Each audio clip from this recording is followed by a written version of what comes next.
本节目由超级省的同程旅行独家冠名播出，出行返现金，订机票就同程。好豆奶和爱豆，本节目由银鹭植物爱豆破壁豆奶赞助播出。这是个矿洞啊，不会有吓人的东西的吧？啊！哇！我是一个真实的人，想哭就哭，想笑就笑。我困惑于我没有困惑，无认知、空白、透明、麻药，很想知道他的故事到底是什么。有哇，你能不能写字写好一点？那如果说我要生孩子，你给我有什么忠告？没有人没有两面的，没有人一个人是他就是这样的。你发脾气我挺开心的，我特别期待发一个。孔雀之乡，东西真的很好。我发现现在身边的人都在说你是 I 人是 E 人， I 人怎么笑场了？他不激花，他就是。你在这。不到银塔不算到过芒市。我们是少女啊，对啊。王氏不王，我们来了。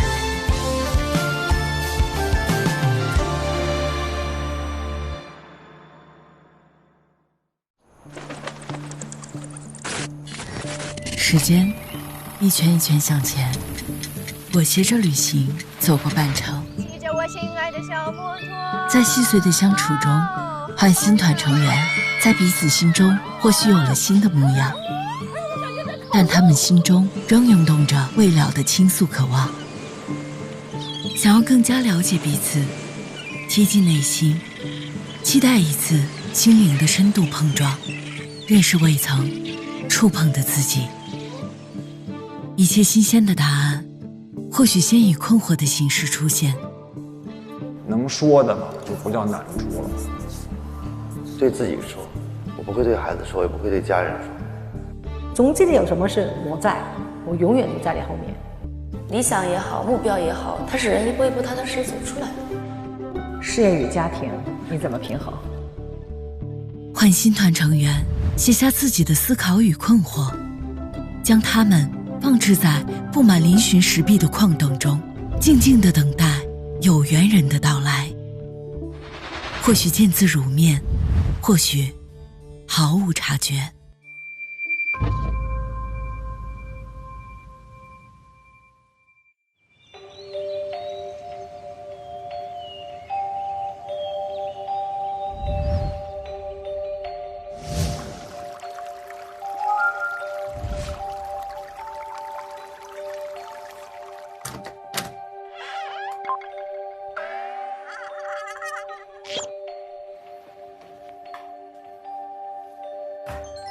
纸片。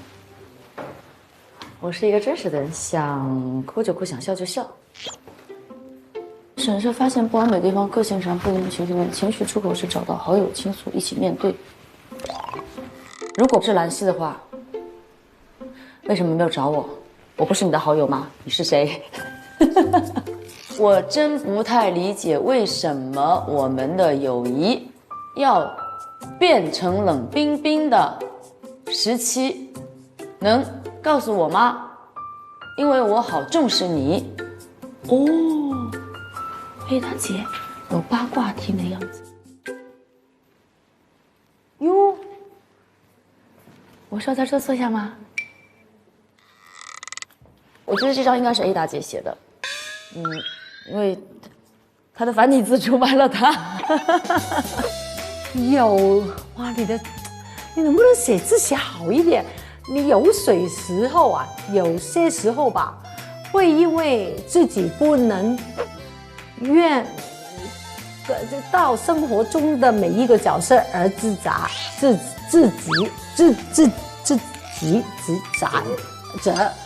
而自责。哎，大姐，你在我的心里就是影后，我打算给你颁一个最佳影后奖。光来一点多一点。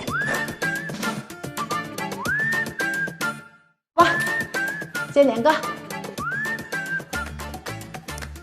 哈，可以了。我是坐在这里吗？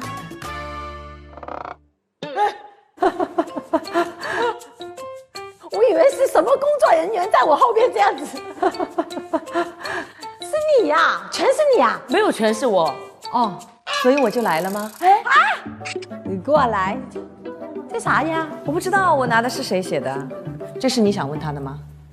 对啊，你刚刚要说啥？为什么我没有拿过影后的？太过分了！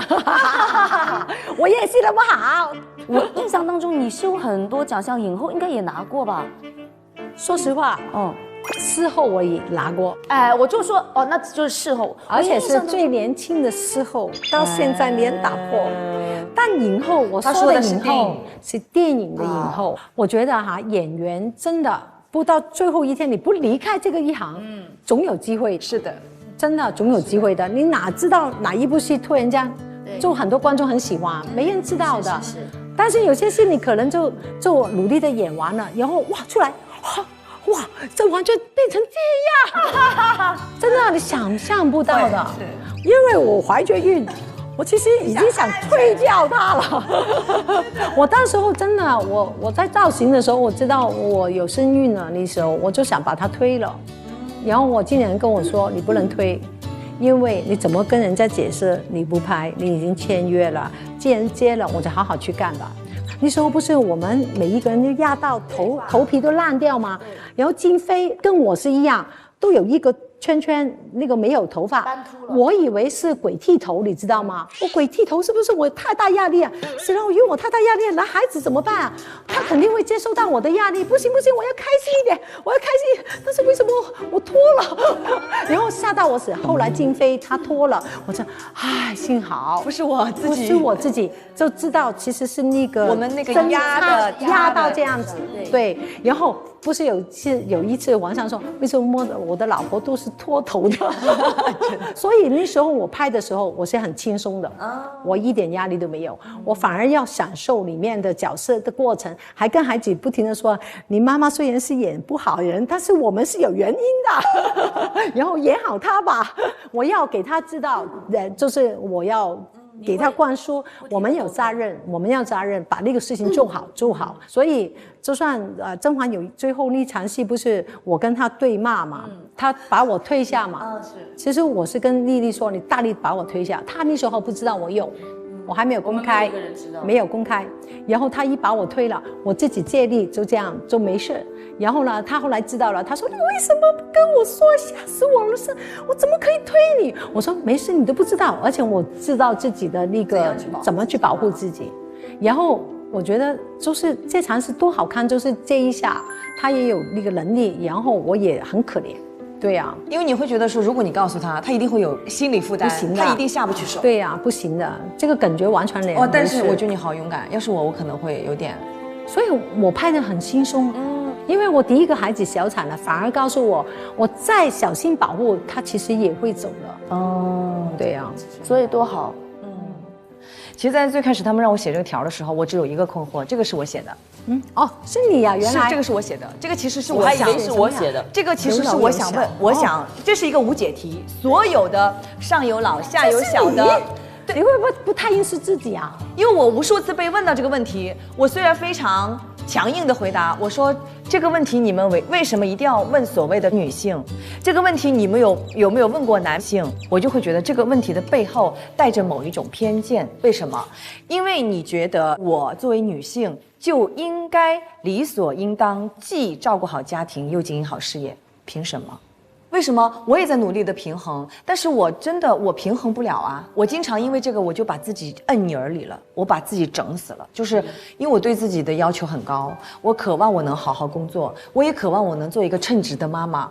会不会有一点钻牛角尖呢？有一点，对，有一点，就是我可能就是我需要放过我自己，就是。有的时候就是学校里就搞那个家长开放日嘛，就是前2年，因为真的确实没有办法，在他读小班的时候，家长开放日我确实实在协调不出来，因为学校也通知的相对比较临时嘛，我让家里的长辈替我去参加的嘛，然后回来以后他就说妈妈，别的人都是爸爸妈妈去哦，我说，所以像今年的话，就是我就早就跟老师去定死，我说家长开放日是怎么样的时间，老师把时间给我以后，我就跟所有的工作伙伴说，对不起，这一天我说我一定要空出半天，因为家长开放半天，我说我哪怕我自己辛苦一点，我下午的工作我给你保质保量的完成，但是你上午一定要空出来给我。那多好。对啊，那身体上辛苦一点，劳累一点，但是我觉得心理上满足了。对啊，我觉得我做到了，起码你兼顾好了，努力呗。但我想说，现在哈，在我的那个感受就是你们都做得很好，说实话，只是你们不停的就要求更多，24小时给孩子，然后你就觉得不亏欠他了。我有一点这样，就让自己很难过，你必须要有那种难过，才觉得对得起自己的孩子，但其实没必要，因为你们都是独一的。孩子啊，一个孩子，我是3个。我跟你讲，2个和3个真的是有好处，你知道吗？他们2个3个自己就能玩。我跟你说，不要说工作了，旅行我都不会对不起他，因为我觉得我对得起他有余。真的，我觉得我已经尽力而为，我只有一个人，我不能全部就只有你们。这样我经常跟他们说的，我也要跟自己说，我如果全世界只有你们，你们会给我逼死的。对，所以我必须要有我自己的生活。我试过一次有跟我老公去旅行，他们手足口病了，我大女儿消10天，然后嘴巴全都是溃疡，这个手对啊，我心很痛，但是我还是气候忘了，因为他可以好起来，我就不给自己这种压力。人生就是要这样子，我要接受我只有一个人，我不能这样子对你们啊！而且因为这样子，他们会更放松。是的，你知道到现在，我跟我老公把他们弄完睡完，我们2个就去在那个客厅看电视，要不是我们会去看电影，因为我们知道他们在家很安全。我有2个姐姐在家里面楼下睡，他们自己在自己房间。我有4降头，我要看他们有多难呢、而且现在那个年代实在太多的科技了，对，都可以见面啊，对吗？所以我就觉得不要逼死自己，我不会的，你知道吗？其实他这样的就是一个健康的心态，他们也要学长大。他们也要学爸爸妈妈要拍拖啊！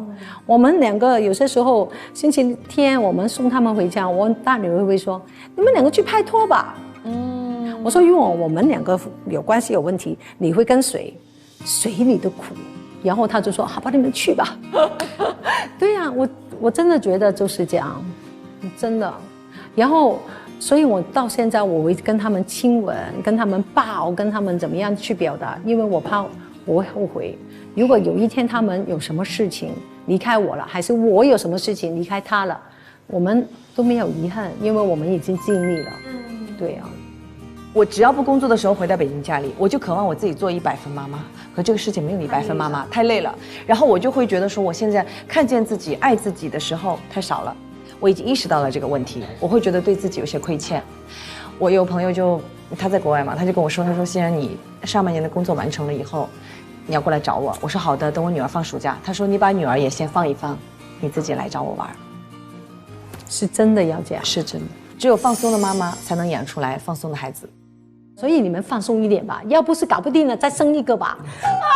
你再生一个吧，你还年轻，你有机会。哎呦天哪！你看，他拿了我的，你拿了他的，我拿了，我觉得应该是你的。我可以问你问题吗？就是原来可能有一个很要好的朋友，处得很好，但是你不知道是什么原因，你们2个现在已经没有办法再做好朋友了。所以你想知道原因吗？我问过了。哦，你已经问过了。问过了，我不介意问的。而且我一来就说对不起，是不是我伤害到你，还是我做错什么东西？如果是的话，你跟我说吧，我愿意为我的做错的事情去承担。但他说没事啊。哦，那如果一方是这样的态度，就没法。有什么事啊？啊，就没有办法。然后我说，我真的对不起啊，然后我就哭了。我说我不想我们这样，我们那么好的感情什么的，干嘛你没事啊？我说没事啊。因为那时候是天天通电话的，就变成好像是突然之间这个人就消失了，而且你不知道为什么比男女朋友更像啊，你明白吗？对啊，我不知道你们有没有这种友谊，我就很重视那种友谊，所以很难过。但是过了很长一段时间了，你自己知道了吗？到现在都不知道，都不知道为什么这样，不知道。但我能感受到这一样东西，就是我相信我有事，他一定会帮我。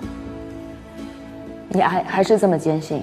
一定，我肯定我有事，他一定，我跟他说，他肯定会过来抱我，所以我也一定会等着他。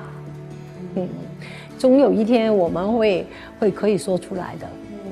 但那个时候是可能他可以呼吸了，可以说出来的时候，我就不逼他。我是想说，其实人生很多时候不必太在意人来人往。他是不是那个？对，就是我曾经经常是我有朋友帮我去跟别人解释说，其实欣然挺好的，干嘛的？你们怎么总觉得他很？你知道拍戏的时候，万美熙说，你怎么那么装啊？跟我经纪人说你们家陶欣然怎么那么装啊？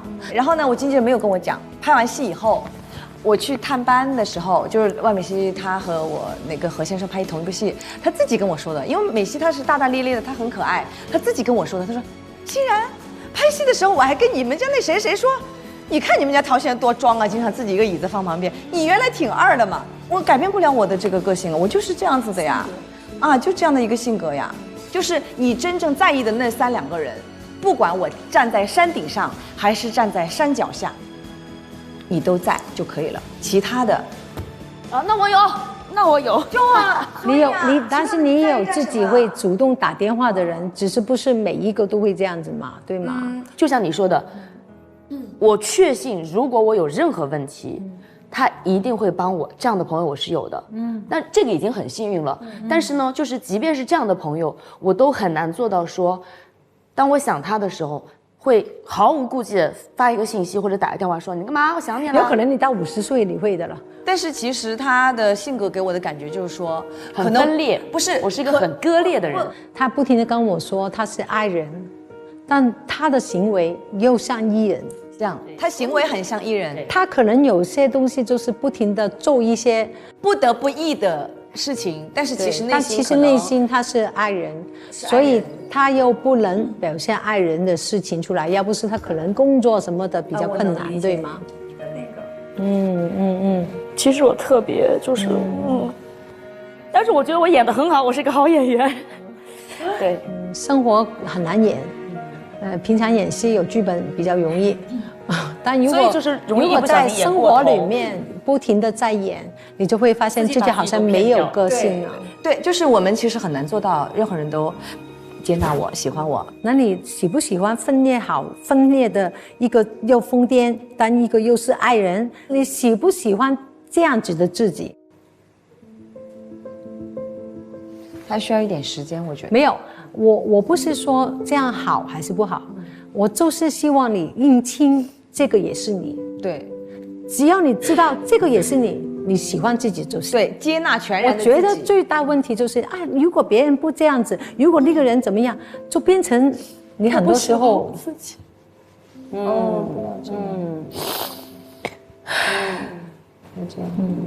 不喜欢爱人的你，还是不喜欢那个带情带性的你？你明白我说什么吗？我明白，我完全明白。说实话，我也有2面的，没有人没有2面的，没有人一个人他就是这样的。但是只要都喜欢跟他一起生活，那你要自己想一下，怎么去平衡呢？这个比平衡家庭跟事业更难。明白。其实拍甄嬛的时候，我们戏下从来没有这样聊过天，是不是？没有。那个时候好像大家其实好像看上去很热闹，其实并没有那么的熟识。对，因为大家也有工作啊什么的压力。那时候真的很不熟悉，好不好？对呀，除了好像跟你吃过2顿饭之外，好像没有什么人，好像没有什么人吃过饭干嘛的哈。那时候住在我隔壁，我很害羞哎，他很害羞哎，我很害羞，我不知道怎么样，我经过他房间，我都不敢大声，我怕会吵醒他还是怎么样。我真的，我很奇怪，我对于比较红的人，我是有一点就是就不要太过接近吧，这样。但现在好多了，就长大了，我也要到40几岁才可以长大。所以其实很正常。我应该是花了将近5年的时间，让自己全然的接纳自己，然后才开始变得自信。用了很长的时间，我们都需要有很长时间去接纳自己。最重要的是你找回自己，怎么样让自己快乐就好了。我是想说这个。Thank you。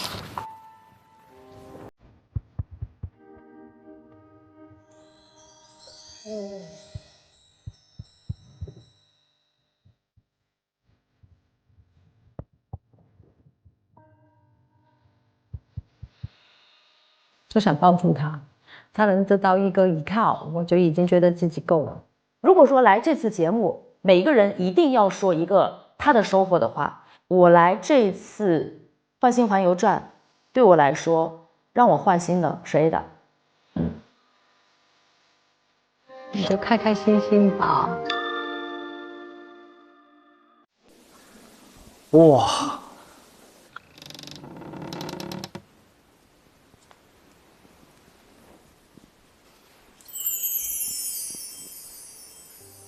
喜欢活在自己没定的计划里，无论做什么，我都想要和大家在一起。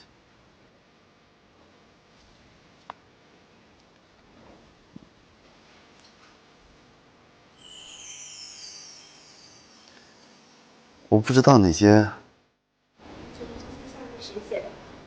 我感觉挂了这么多，都像是兰溪写的。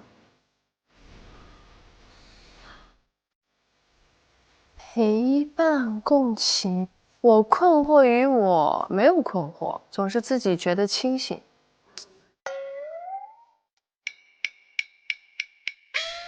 我为什么觉得你读的都是我的呢？你在这儿，大哥在路上给我吓一跳。我摘下来2个都是你的，是吗？是吗？我选了3个，但是我没有选你的，我都是选的是我自己的。哎，这都是，你是帮我拿的吧？没有，全是我的。我为啥帮你拿呀？我觉得这几个都是你的。我看一下你选的啥。现在我时时刻刻要提醒自己要更轻松，要更知足。这个是我，这就是你。对，这是我，没错。一点都还有这个。是的，这个等会儿。爱自己是不容置疑的，这是你。那必须的。你看。对。人这一生切记追求圆满，这是你。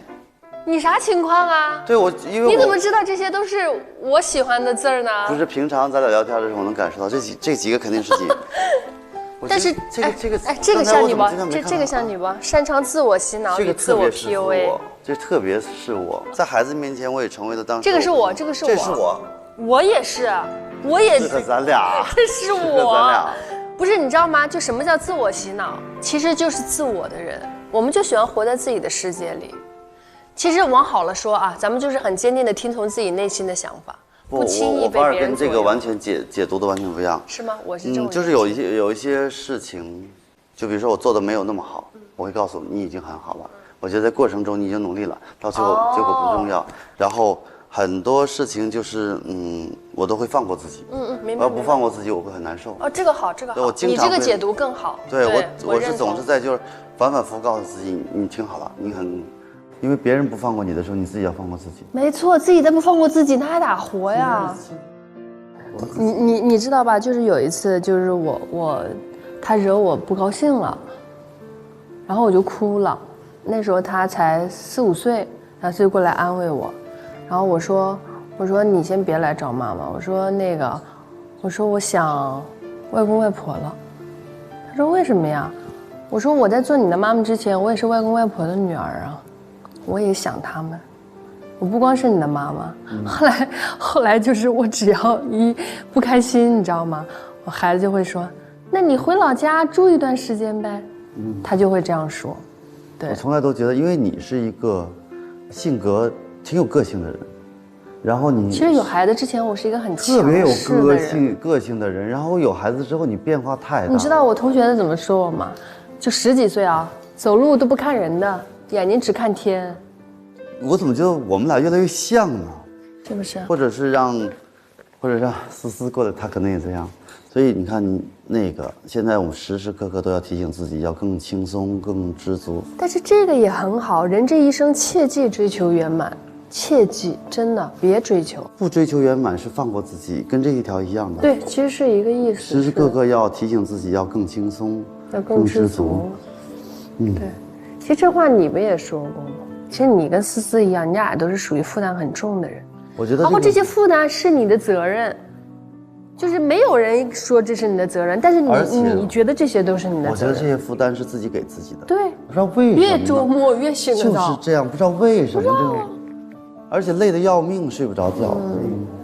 这个帮助别人从来都不是为了满足我的虚荣心，我这个是真的，我是。这个我觉得是你。这是我从小在小镇走出来到城市里。总是想在别人面前证明我自己有存在的价值。我知道了，刚才有一张纸上写的，我觉得就是你。你是通过帮助别人来获得自己的存在感、价值感。是的，那是我原来跟你讲过，我从农村走到城市，再到首都，然后我妈妈来北京去看病的时候，没有任何人朋友帮助我，所以我就跑到医院，就去那个主任那儿去。就是那种又笑又讨好又什么的，跟人聊日下还是挺好的。特别懂。我知道没有朋友帮助是多难的一件事情，所以我有的时候就看了那朋友圈，我哎呀，我不要再管了，不要再管，烦死了！我怎么总想管这事儿？但是我翻过去，过一会儿我还翻回来，还要找。我觉得人不是到了特别难的时候，为什么要发朋友圈？他真的是，可能是为了他父母，那跟我当时的心情是一样，所以我就想帮他们。所以你就是那一句自己淋过雨就会给别人递伞的人。这一条啊，仅限于在这个节目里。这个无论做什么，我都想要和大家在一起。我每一次他们跟我说，哎，你要去干什么的时候，我都说，我跟谁呀？我不是一个人吧？哎，别让我一个人啊！我就想要跟大家在一起。这也是你就仅限于这个节目，目前为止，真的。我也说过，我说14年过去，有的人甚至于14年没见，但是这个一直在电视剧里面，所以我们不觉得一点陌生，然后你就会觉得一见面。我觉得导演很厉害，就我们这个戏就是你知道他那个延续特别可怕。然后，其实你就这个就这一条，你不像你。不像我，因为你是一个特立独行的人。像我爷爷还开玩笑的说，这怎么可能是你？说问他最讨厌的人是谁，他说正好我在房间，他说我最讨厌以前我认识的兰溪姐，但现在我好爱你。我说是的，我说以前是的，其实以前也想，但是以前迈不出那一步，你知道吧？但是现在迈出来了，你高兴的不得了。就是你活出自我来了。对，那天思思就说我俩不能住一个房间。一天到晚说话，那嘴都停不住，你咋整啊？机关枪。对呀，说不停。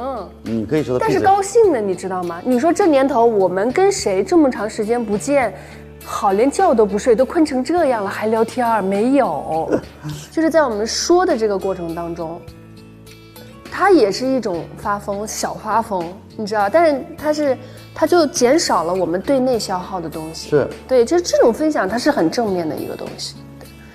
所以我还挺珍惜的吧。我们俩是绝对是可以互相分享秘密的。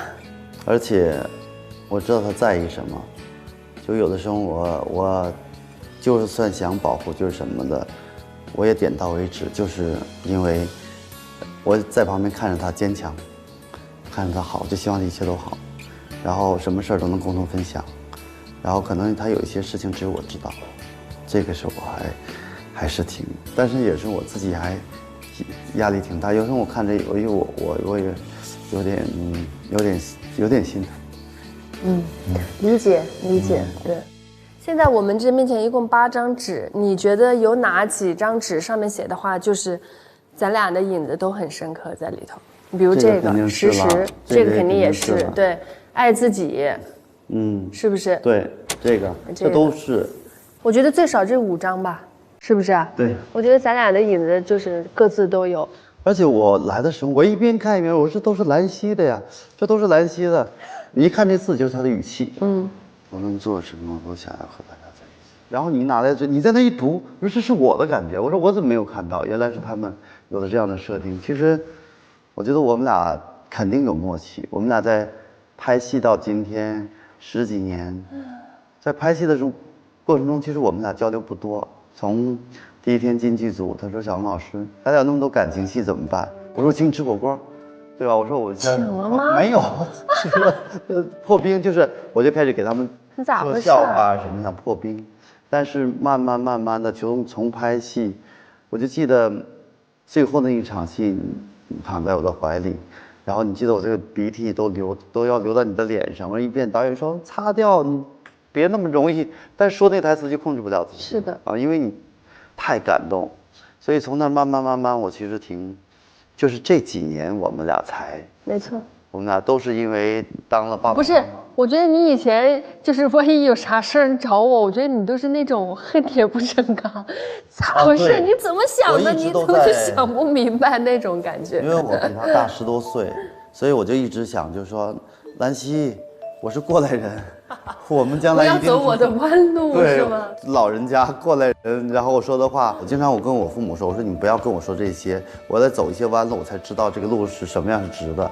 其实，就是咱俩这个状态是一样的。对啊，一样的嘛。未来孩子，我们对孩子也一样，放手让他们去走弯路，然后让总结完之后，他更加入心。我在这个节目里特别，我来之前我最大的期许就是看你，真的你暴跳如雷一次行吗？你该跳脚你跳脚啊，你怎么啦？因为这可能是我这30-40年来给我养成的一个习惯。那不行，我这多少年养成的，我不照样也变了吗？你说我变化？但是我觉得你多少年养成的不一定是好的，我觉得我这是好的。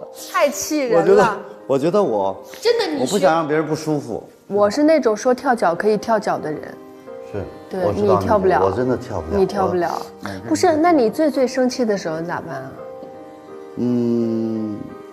我自己内心在自己 PUA 自己啊，就是洗脑。但我觉得在这一点上，咱俩是南辕北辙的。我是那种说跳脚可以跳脚的人，对你跳不了，我真的跳不了，你跳不了。可是也很讽刺，咱俩都是急性子呀，你也是个急性子。我是抱是因为什么？我是在不断的抛弃自己。你看当时我记得我有一次节目。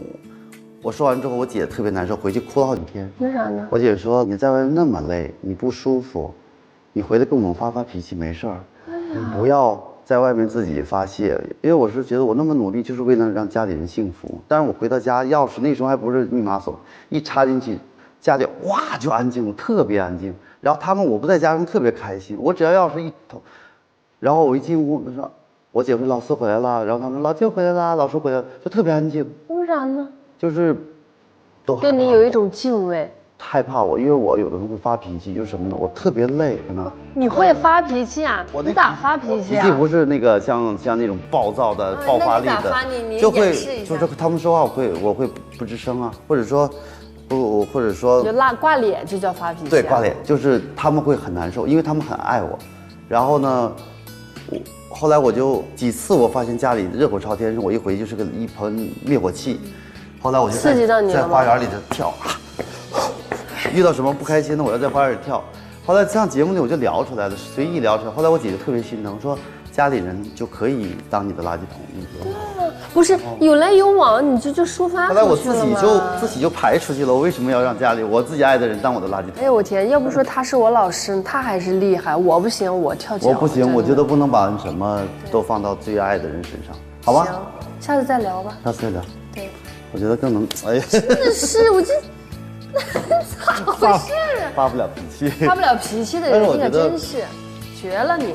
我发脾气大家都不舒服，我没有你发脾气，我挺开心的，我特别期待你发一个啊！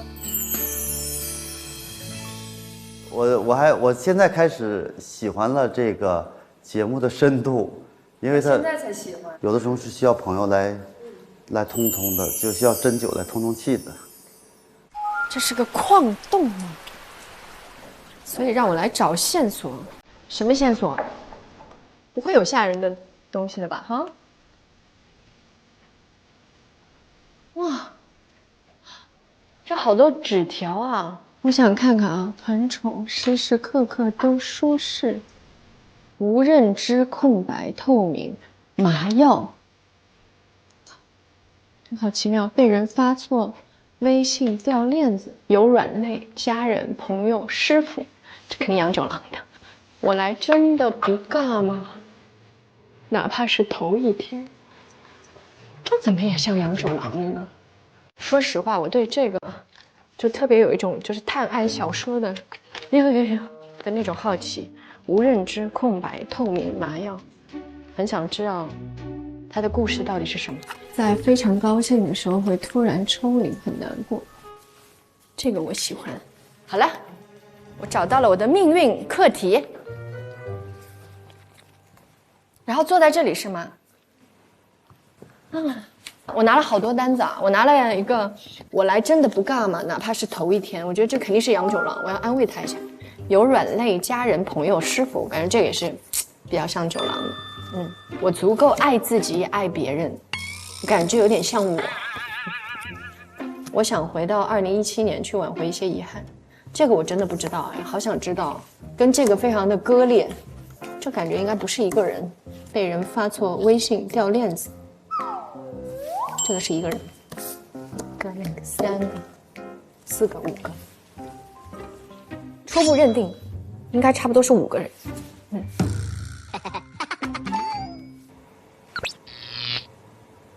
我听到脚步声了。哇塞，我有点幽闭恐惧啊！一个男生，我都给拿下来，是不是不太合适啊？小时候我也是个心思细腻、非常敏感的人，但我现在非常钝感力十足。我是一个非常有野心、很有目标感的人，但我觉得这是件好事儿。九郎，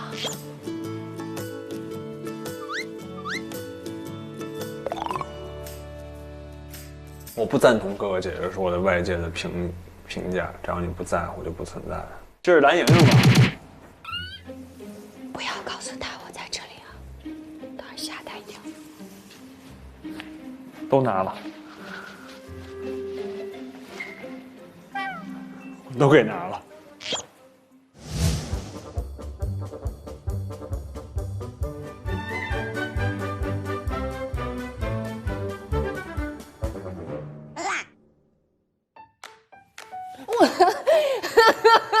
什么情况？您这穿这衣服都有声儿，这个您藏哪儿啊？我稀稀说说的是吗？我藏好久啊。啊，这都是你写的。这什么意思？哎，这是我自己写的。他说想让我。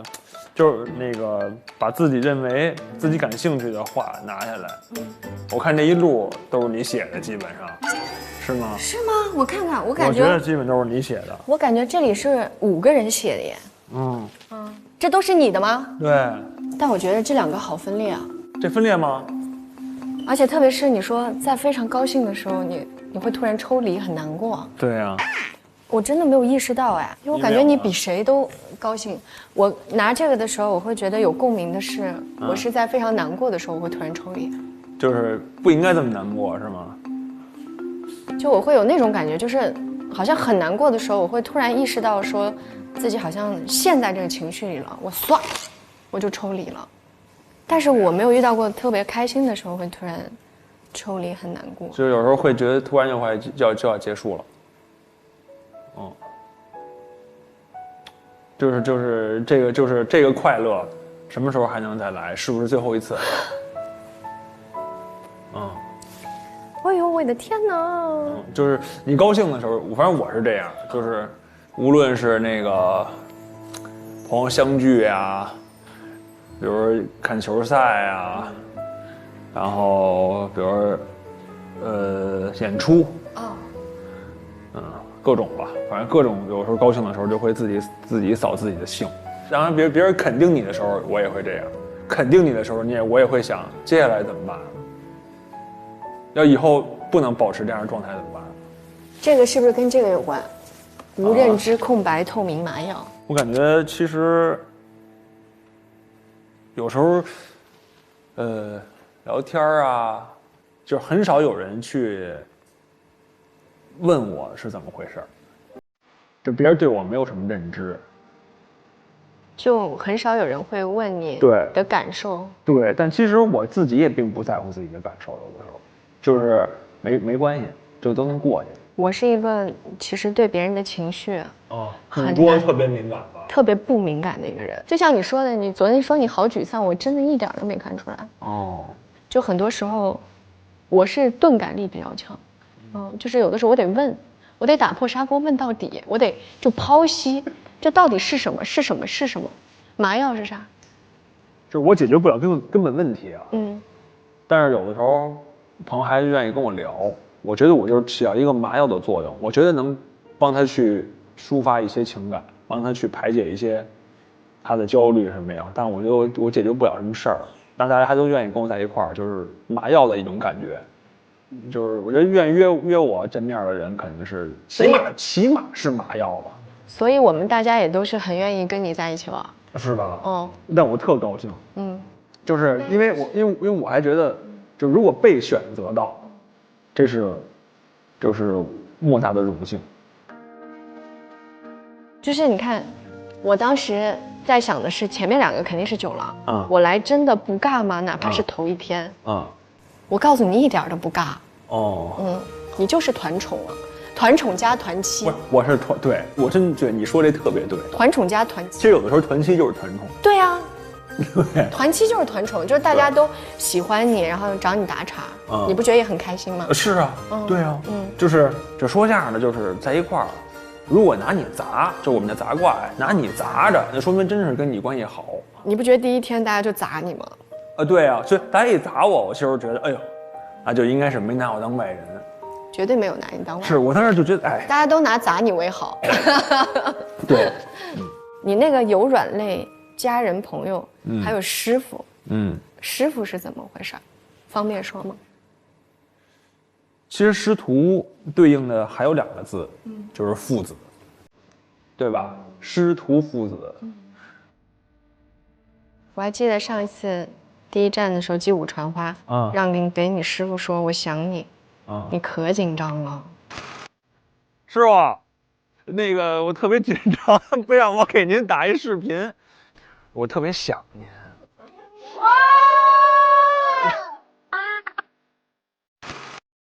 对，我没说过，没说过这字儿。但是收获了很大的温暖。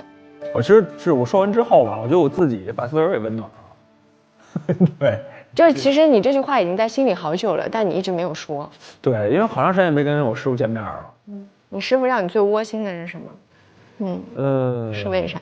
其实我师傅，你看他多强大，你说带这么大团队，我倒不觉得这个很心疼。其实最打动我心疼一点是，有一年我们录那个天津台春晚嘛，谈我师傅小时候，然后到他学艺，到北京，然后马先生对他的评价、认可，然后我师傅看着 VCR， 然后我师傅哭了。我几乎没见过我师傅哭，那次我看见我师傅哭，你啥感受？就是你刚才说那窝心，好像真有点那感觉了，就一下非常有血有肉。就是我想的是，就是我师傅何尝他不是一孩子呢？他也有当徒弟的时候，他又受到多少保护呢？但他其实也是个孩子。对，他何尝不是一个孩子呢？他何尝没有想受到保护的那一刻呢？那你那一刻是不是也很想保护你的师傅？对，但是我觉得我可能保护不了他。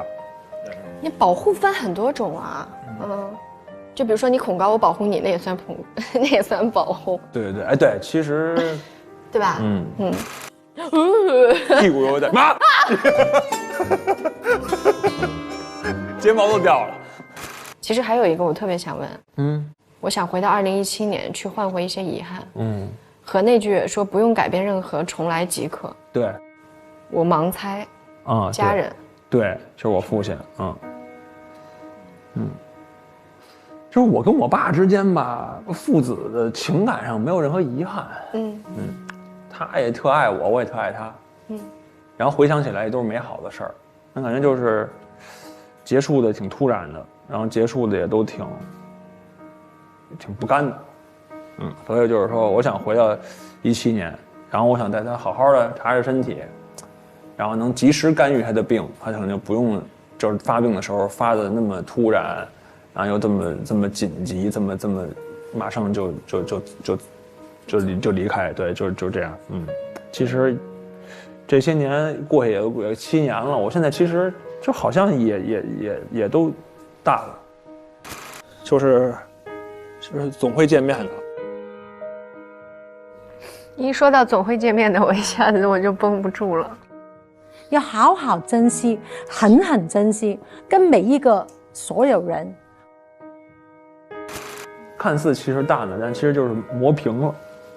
没有，其实你是小小心心的放在了心里，上面结了一层痂。就是那痂底下它还是有东西嘛？对，它对吧？它那痂其实也是为了保护嘛。没错，它只是看上去磨。但是这痂也特重要啊。嗯，要不你天天就暴露了，对吧？我就是之前有人问过我说，如果给你一个时光机，让你回到哪一刻，或者一个重来按钮，你按吧？我说我不按。啊。我觉得现在所有的一切都可以接受，虽然我现在还在接受关于说再见，然后关于死亡什么的话题。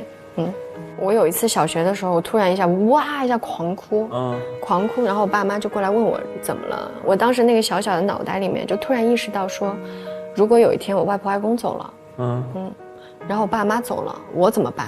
就像你说的一下，突然一下感觉前面没有人了，就那种恐惧的那种感觉。但是我回想起来，我送我父亲走的时候，我甚至都没哭不出来了，也顾不上哭。当时恨不能就是感觉在帮我妈做一件事儿，就是我妈的爱人离去了，哎呦，我妈这个事儿我得处理，然后就是你顾不上这个是你父亲，这是你大脑在自我保护的机制，就是太难过了，你反而他会帮你去像说麻药一样给你麻木一点。哎，我不想问这上面的一个问题，我想问你一个问题。就是很多人说很少会见到我的另外一面。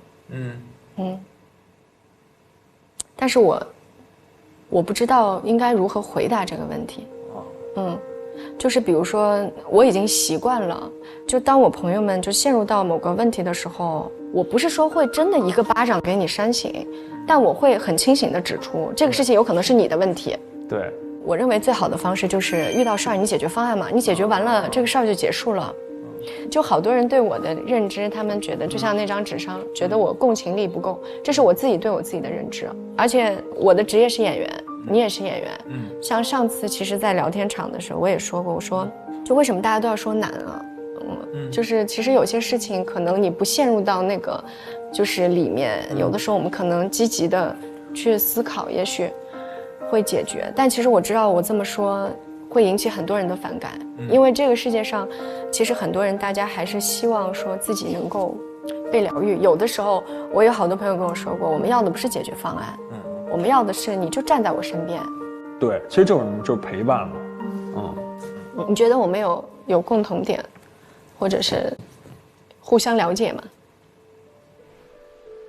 有吧？很容易，咱俩都挺容易自我否定的。但是我跟你不一样的一点是，我不大会自我否定，我会觉得这很正常，好像我有的困惑大家也有。对，但是我也有时候也是，我自否定就这样，就是爱咋咋地。我就这样吧。对。所以你是用否定的态度在积极的回应。我觉得我俩是有共同点的。你送我一句话吧，就人生道路上的一句话。不是，我挺羡慕你的，就是你有太多本领是别人不具备的了。我是觉得你一切都挺好。就是真是都挺好，就是一切都挺好的。行，那我说说。行，我说说，我就希望可以未来咱俩再熟一点。我期待有一天你砸我。没问题。反正我就想跟你说，九郎，你特别招人喜欢。是吗？你特别讨人喜欢，所以我也没有觉得你内耗。然后也没有觉得你。对，你足够爱自己也爱别人，所以别人也爱你，所以你不用想那么多，你做的任何事情大家都会原谅你的。也不尬。期待你有一天砸我啊。好吧，你晚上就打。晚上就砸我。行。是滿載痛苦與傲面，望再次停留我心所愛，可惜我。OK 啦 ，OK 啦，我又吃泡面了。你现在吃吗？我现在吃，我煲水一起吃吧。好，太好了，因为我确实也哭饿了。对啊，我也饿了。我就不客气了，享受一下你的服务。Hello， 哎，怎么还没看？你好像好像那些现在很有钱的那些地主啊。你现在是地主了，不是地主家的傻儿子了。我觉得还真是你们这泡面挺香的。可不是。你饿吗？我不饿了，嗯。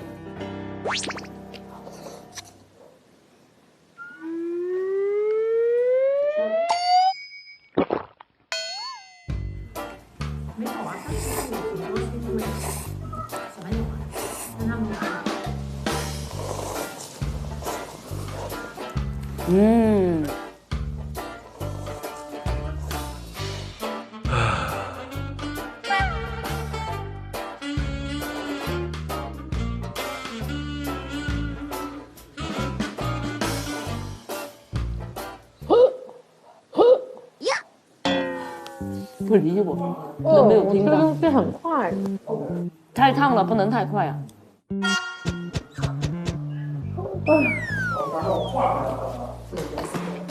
有肉，有肉哎，有菜，有菜有肉，放一点菜进去更好吃。对，不然好久没吃菜了。对啊 Thank you。我又一身轻松了。哟，还给拿盒饭了呢。哎，嘟嘟嘟，妈，我也想吃泡面。要吗？是辣的吗？辣的我吃不了，因为他们说点烧烤是吧？烧烤我都吃不了。我想点个凉拌西红柿的没有？这儿有西红柿炒鸡蛋。哎，这谁的饭？哎，正好凉的。你要不要？你的饭是吗？那你给我吧。哎，他们哪儿点的烧烤啊？什么时候到啊？你别吃了，你吃点烧烤吧。我不耽误啊。哦，姐，我小看你了。我有点误区，我发现真的，我没想到你是一个这样的人，你知道吗？你是这样的。哎，我都烦死了，真的。你说我讨不讨厌？怎么了？我天天哭，天天哭的。不是你要说天天光哭吧，可能有点烦。关键您不是光哭，我还吃呢。您是乐一会儿呢。哭完了吃，吃完了乐完了就吃，吃完了就哭，哭完了那就乐，再吃一会儿，对，乐完再吃，对，无限循环。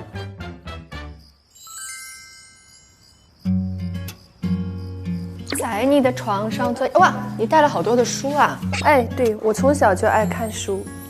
我小时候经常会自己买什么故事会啊，对，故事大王、童话大王啊，对啊，少年科郑渊技。洁我的天！你爱看漫画吗？我有一阵非常爱学蜡笔小新说话。你学一学，手背。妈妈，我要吃青椒。这很搞笑。我记得小时候有个动画很恐怖，叫什么魔方。魔方？你看，这就是代沟。我对这个动画片没有印象。没头脑不高兴。哦，那知道的。小邋遢，真呀真邋遢。还有那个大头儿子小头那个，对，那个是。但是其实我不喜欢让他看那种动画片，但是没办法，因为等你要是以后有了下一代，那这时代发展更快。哎，你觉得要有孩子吗？因为你看思思姐她说的是要有不要有。我跟你讲，你听你自己的。谁的话都是参考，包括亲人的。就是痛苦和快乐它的比例有多少？你这个没有一概而论，孩子跟孩子也不一样啊。对啊。但是我可以很肯定的跟你分享一点，一定会让你成长，一定会。因为像我没有过孩子，我都演过有孩子的戏。前2天还去演了一个生产的戏，我都在问他们说生孩子是叫还是不叫啊？然后是啥感觉呀？模仿半天，就感觉好像是对生命会有不一样的看法，是吗？当然，它会给你打开一个新世界的大门，但是这个大门一旦跨入，应该是没有回头路的哟，因为这意味着是责任。那是，就是责任肯定是有，但是你说从心态上面，有的，而且你别指望着头几年有什么变化，我都是在他大概4、5、6岁以后才开始有深刻的体会的。就头几年你可能没有体会，很多东西是要事儿上线的。发生事了，你就懂了。其实这种话，也许你以前都会听很多人跟你说，但是你 get 不到那个点。那如果说我要生孩子，你给我有什么忠告吗？就不管是身体、心理的、事业上的，或者是啥准备？那首先肯定要先知道你很愿意做这件事吗？就是如果当你想到你做这件事的时候，你会不会觉得很欢喜？这个很重要。我那个时候是觉得，我只要想到我要做妈妈，我比现在的状态还要快乐。我太快乐了。我感觉我现在就是陷入到了我这个年龄，好像该做事情的那个事情。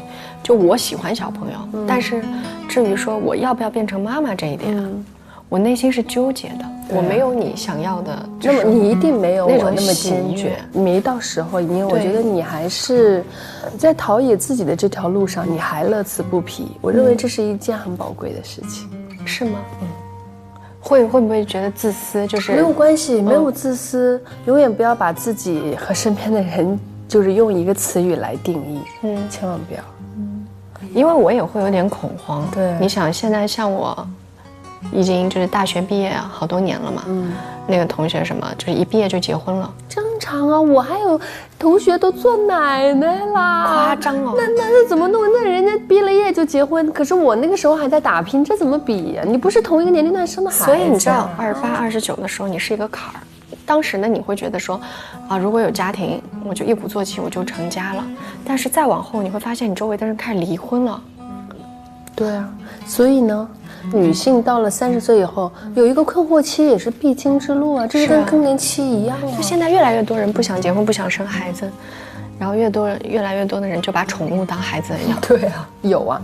我现在唯一让我动摇的一点是，不要孩子，我以后会不会后悔？现在是中国第一波什么丁克的家族。他们就开始后悔。我跟你讲是这样的，因为这样一个大环境之下，因为现在的这种高科技，这种潜意识带来的 PUA，你首先要用心态去对抗。所以很多东西就是看了就看了，别太走心。没什么的。我感觉我还没有那么的清醒。对，所以你不要逼迫自己。但是我就是在想一个问题：这个世界上就不能既要又要也要吗？可以吗？那有点贪心了。不可以的，可以想想。成年人，那你去努力吧。但其实会很辛苦，是不是？哪条路不苦？但是你记住一条，永远是先苦后甜，千万先苦后甜，甜上加甜，先甜后苦，万劫不复啊！哇，你是京剧小公主吗？真的，我是真心的，你拥有太多未知的可能性。好的。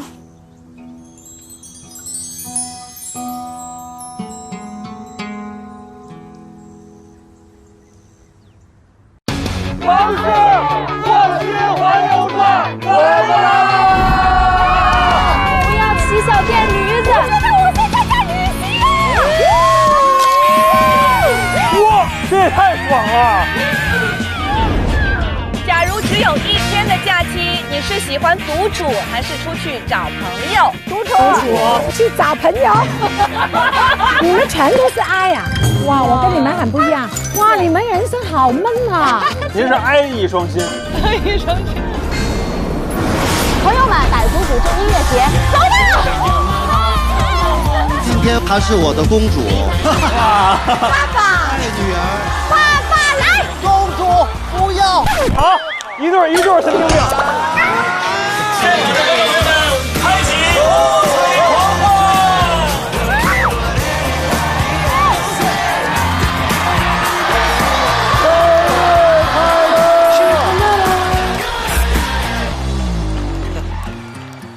7月17日第2周起，每周3、周4中午12点正片更新，会员抢先1周看；周5中午12点会员专享策划衍生，正主聊不停；周6中午12点会员专享加更版，看更多正片未播的精彩内容。周中花絮、预告定期掉落，还有会员礼包换新小站，包含超多独家内容。快来和娘娘团一起开启换新之旅吧！